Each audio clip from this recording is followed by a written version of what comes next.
Ето я тук Ема в градината на Карол в Кларенс. Играе се с внука й и с още едно момче, което е син на един пианист, който е дошъл тук да свири за някои нейни изпити. Карол преподава балет тук. А този пианист на времето е свирил с Минас Берберян, един от моите най-добри приятели. И се познават, когато Минас живееше в Йоханесбург. Та света е малък. За децата няма много езикови бариери.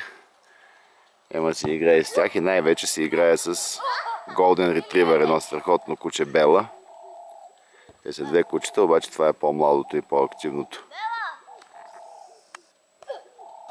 Кажи феч, Ема!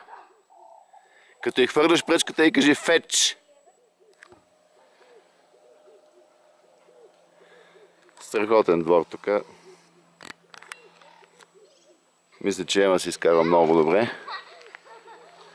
Ние също. Вчера бяхме в лесото. Тук спахме 2 вечери. Ето тук има върби. В двора има отзад едно огромно евкалиптово дърво. Ето го и другото куче. Забравих как се казваше. Той е възрастен, той е на 15 години. А Бела е на 5 или 4 колко. Тя е в разцвета си.